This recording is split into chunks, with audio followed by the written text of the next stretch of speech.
Yo, what is up everybody? It's your boy, Coach Kiwi here, back with another video. This time we are doing the draft analysis for Team Tempest, but get this, in our own league. That's right.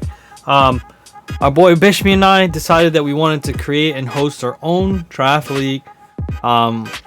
Ended up calling it Final Battle League, and here we are. It was actually relatively easy to put together. Thanks to Automatic's website or host website, Draft League NL.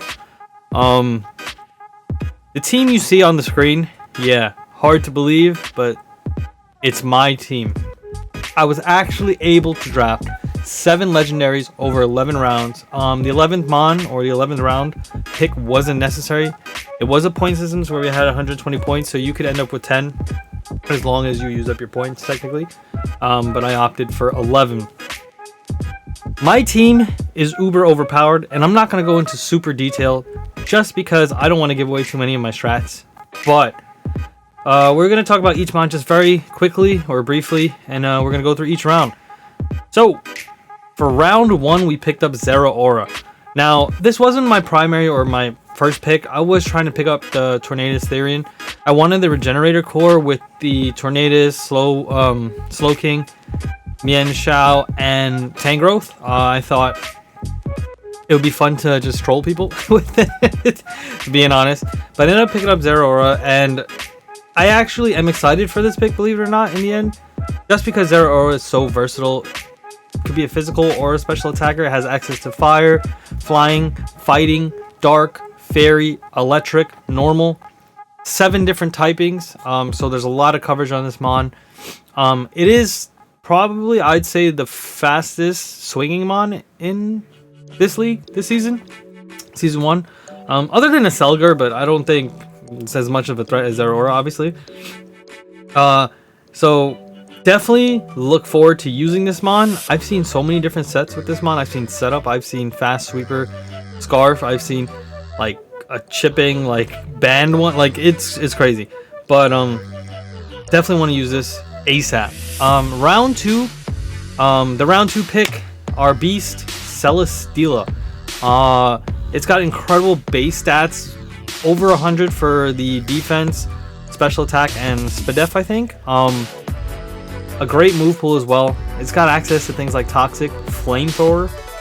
Yeah, that's right, Flying Steel type Flamethrower. The reason why I opted for this is this round 2 pick, just because Zeraora kind of brought the ground type mons to really be a threat to my team already, being that my hardest hitting mon or my highest valued mon was susceptible to ground. So I opted for Celesteela. Steel, flying, can be defensive, can be offensive, has access to Meteor Beam with the Power Orb. It's an immediate +1. Autonomize for +2 speed. A lot of different things can be done with this Pokemon. Really, like I said, I wanted more versatile mons than anything, and things that I hadn't used before. Round 3 pick was not my first choice again. I was sniped.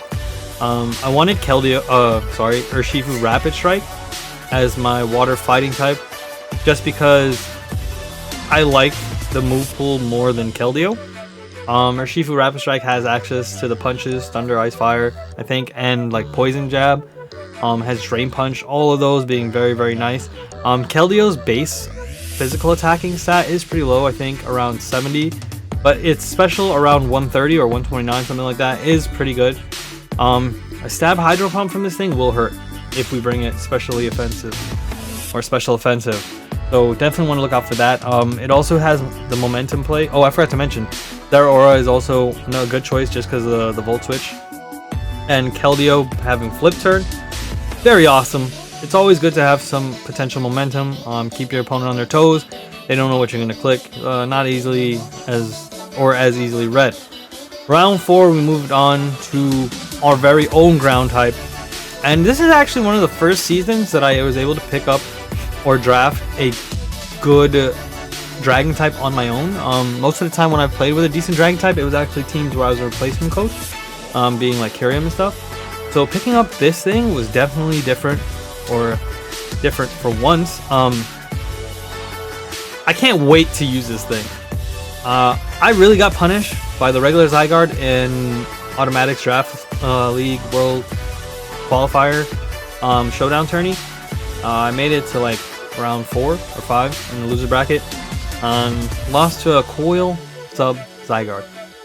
It was not a good feeling, but Zygarde is definitely a scary mon to be in front of. You don't know what it's gonna do. Having the access to 1,000 arrows, the ground type that hits anything, you know, that is a pretty amazing feeling. You know, you hit the Flying Steel type, super effective. You hit the whatchamacallit, the Rotom's super effective. I think Rotom is still neutral, I forget.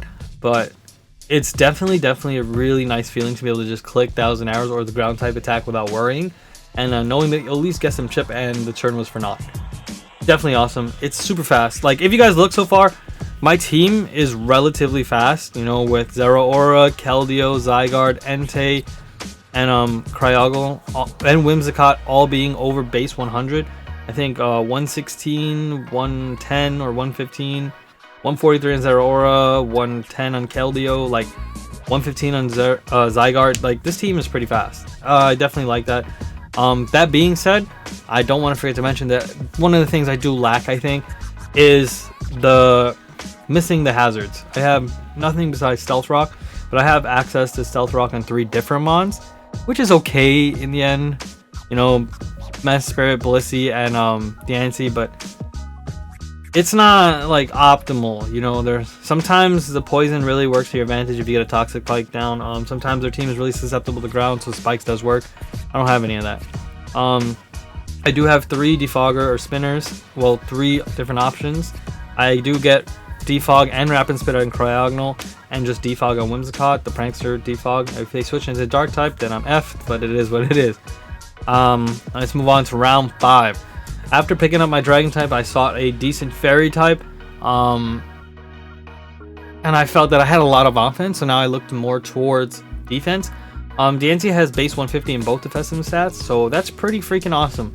The only immediate threat to this thing is like the quad effective steel attack, but obviously I would never let myself be in that situation unless there was no choice.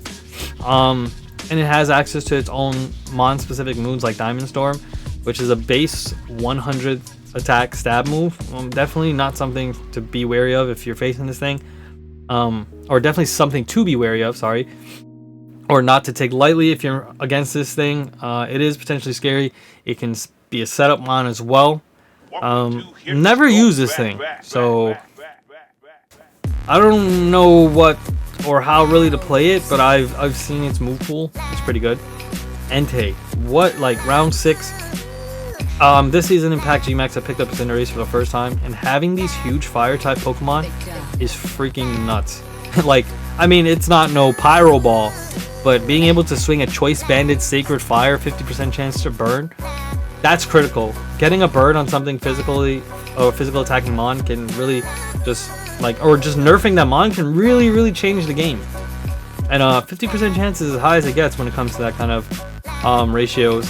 So Entei, definitely a crazy pickup. It can be a physical and a special attacker. It has access to like extra sensory and stuff like that. It also has Bulldoze, which is pretty good, I think, because you can lower the speed of a mon coming in. They might not expect the ground type attack, but just switching or lowering the speed is optimal too if we're not banded. Then we could then turn around and hit the Sacred Fire, or you know, anything else really. Again, when I stepped away from round 6, I decided that I needed more bulk. Again, I drafted a pretty bulky team in Gmax, and what it allowed me to do was really compensate for my mistakes by having that much HP and defenses. So with that being said, I looked towards Blissey and Duxclops. Blissey is like the greatest special defense wall, clearly, with like 230 attack and like 150 special defense, like this, not attack, HP, and then 130 special defense, something like, but it's just huge. Like, I forget the inherent stat, but it's a freaking huge special defense wall. It has access to rocks and Thunder Wave, which is very good. When you have a wall that can cripple like that, it's monumental in getting you or making you able to sweep with your, for example, in this team, Zeraora, Zygarde. It's critical stuff, you know. Seismic Toss is fair chip. It does have access to almost like all the special attacking in terms of coverage, like electric, fire, and ice, which is good. I've been in situations where I clicked Snorlax and used Snorlax and clicked Ice Beam, and I won a game because they just didn't know or they didn't expect it. Even though I brought it as a physical attacking, you know, mix mons really catch people off guard, and that's what I hope to do potentially with Leslie in this season, or in this league. Dusclops are primary Violet user with both defenses being base 135. It does have low HP, but like I said, it compensates with the stat and then in Violet. It is amazing because it is another Whisper, another Toxic Mon. It can definitely take some hits. The only thing that we're looking to run away from with this thing is really a knockoff or a Wicked Blow. Other than that, Dusclops is like my go-to. Like, I'm afraid, let me play Dusclops in this situation. It's pretty good. Got Nightshade for the consistent chip. Access to Hex because it's Ghost type. And with the whatchamacallit, the Blissey on the team for T-Wave, etc., it is nice to have have a Hexmon, just because he doesn't even have to set up the status condition himself to proc the boost on Hex. Very, very nice. Meesprit, great Pokemon. Momentum player right there with the U-turn. It has access to rocks and T-Waves as well, and a good move pool, including the fairy type special attacks and physical attacks. So, you know, don't sleep on this mon. It's very versatile. He may not have the highest physical attacking stat, because that's where, like, Azelf's king, obviously. But still, in these situations where I have a team like that, looking at the first top 4 or 5 rounds, 6, you know, like, these lower tiered mons or these lower round picks or later round picks are like optimal for chip for me, really. And that's what I look to do with them. Round 10, I cannot stress enough on this pick. I was surprised it wasn't picked up sooner, but Cryogonal, one of the fastest hitting Ice Mons, and hardest hitting Ice Mons, as well as it can be specially defensive. It has a base special defense of 135. This thing is fast and it gets access to Freeze Dry, so not even Water Mons really want to sit in front of it. And it is a spinner and defogger. The reason why I opted for this thing again, the spin. You don't always want to be in a situation where you click defog, because sometimes you've got your hazards up and the best outcome is going to be, I kept forgetting to switch this.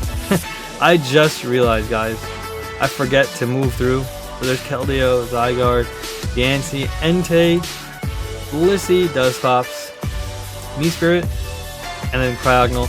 So, as I was saying, sometimes in some situations it's better just to get off the Rapid Spin to defog, obviously, to keep your own hazards up on the board.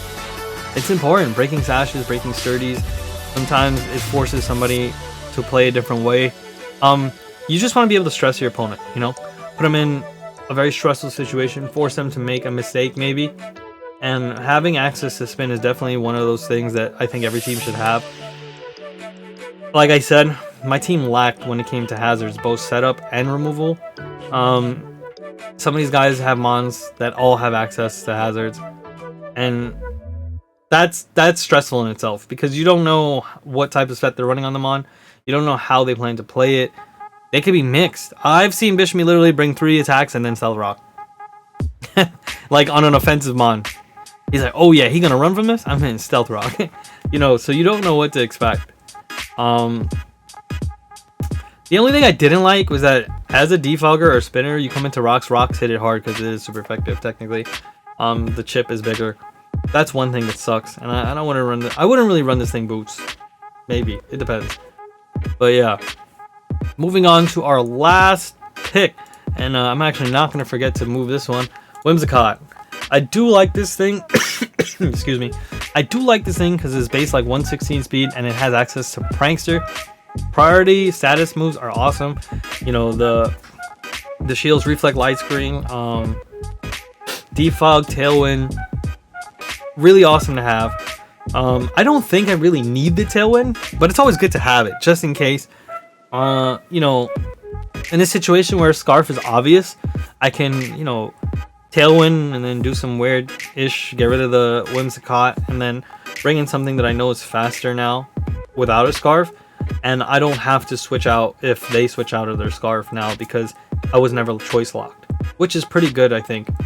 Like I said, setting myself up in a situation with this team where I can get damage off and then potentially sweeping with one of the mons in the top 5 or top 6 is, I think, my best way or most efficient way to play this team.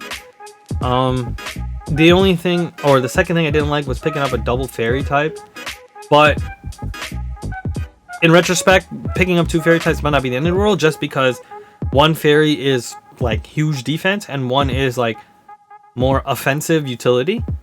So they fulfill different roles even though they're the same typing. In terms of the grass types, I needed one, and this mon was probably the better grass type to pick up. The team does lack a bug and a poison type, right? Yeah, bug and poison, I think was it. Other than that, I think I had every type covered. I was happy with the amount of momentum this team had. Like I said, I think the only thing I wish that I could have done better with this draft was pick up some more hazard and hazard control. But other than that, I mean, how can I really complain about a 7 legendary team? Like, you know, just having that many mon with high inherent base stats gives me a lot of playroom. A lot more playroom than other coaches have, just because they have like standard bonds. I don't know why or how I was able to draft this or draft like this. It's kind of crazy. Why y'all let me draft like this? I don't know. But with that being said, guys, I need y'all to head over to the FBL channel or main channel. It's going to be down in the description. And check out the power rankings, where you'll see this team and the other 13 included rank in order of the best on paper, or the worst on paper to the best on paper. And take into account, they do not factor in the individual coach's skill.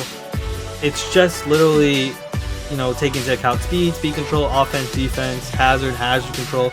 The normal things a coach tries to manage when they're drafting a team. I do appreciate you guys taking out the time to check out this video.